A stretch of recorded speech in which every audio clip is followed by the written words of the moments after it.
Today discussing about cultivation of anaerobic bacteria. Anaerobic bacteria is a bacteria. Anaerobes is any organism that does not require the oxygen for growth. There are three types: obligate anaerobe and aero-tolerant anaerobes and facultative anaerobes. The anaerobic bacteria for obligate anaerobes there are microorganisms killed by a normal atmospheric concentration of oxygens. The oxygen's tolerance were between the species, some capable of surviving in up to 8% oxygens.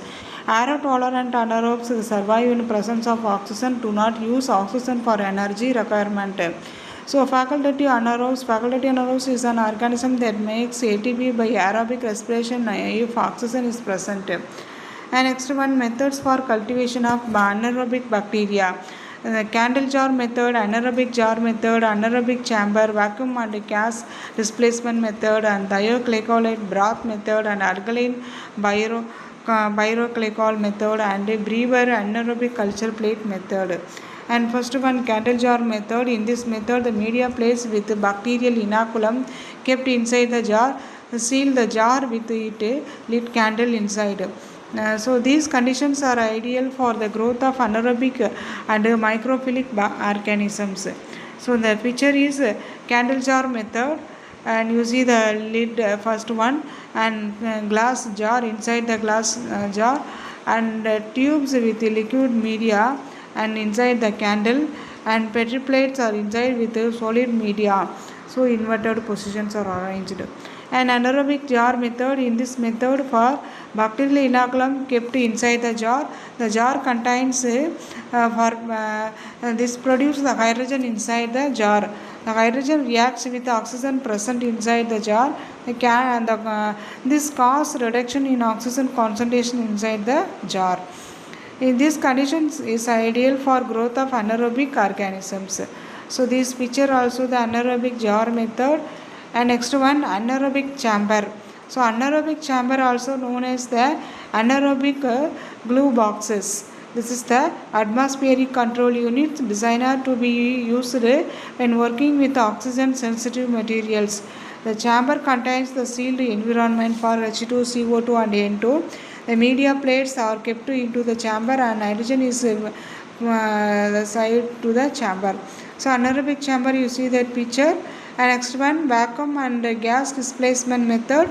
The anaerobic in this method, the air chamber is removed with the help of applying vacuum and is replaced with the mixture of N2 and CO2. This provides the good conditions for cultivation of anaerobes. Next method, Thioglycollate broth method. Thioglycollate broth is a multi-purpose enriched differential medium. It is used primarily to determine the oxygen requirements of microorganisms. Sodium thioglycolate in the medium consumes oxygen and permits the growth of obligate anaerobes. And next slide, alkaline pyroglycol method. Alkaline solutions of pyroglycol absorb the oxygen efficiently and are used to determine the oxygen content of gas mixtures. And next, brewer anaerobic culture plate method.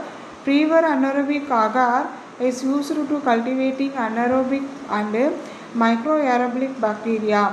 So, brewer 1 described a special petri trays covered that allowed surface growth of anaerobes and microaerobic without anaerobic equipment. And the small amount of air is catched over the surface of the medium, and the oxygen in this space reacts with the reducing agents to form an anaerobic environments. And next slide, brewer anaerobic culture plate methods. There are the different requirements are used.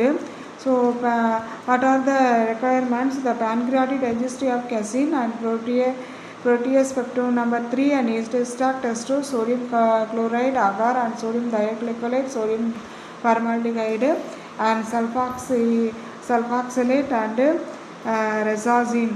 These also the anaerobic culture plating methods requirements. And next one, anaerobic culture method is very essential for lab technologies. Next Anaerobic cultivation of microorganisms growing microbes that live without oxygens are harmed by it. So types of anaerobes, applicate anaerobes, for example Clostridium botulinum bacterioids, and facultative anaerobes can live with or without oxygens, for example E. coli as Staphylococcus. And RO tolerant anaerobes do not use oxygen but aren't killed by it, example lactobacillus. And microaerobials need low oxygen 2 to 10%, for example Campylobacteria. So, why it is needed? Many pathogens and industrial microbes are anaerobes. For example, for gut bacteria studies. So, biogas productions and fermentation and food spoilage and clinical diagnosis of infections like tetanus, and these also the very needed materials for anaerobic cultivation of organisms. So, thank you.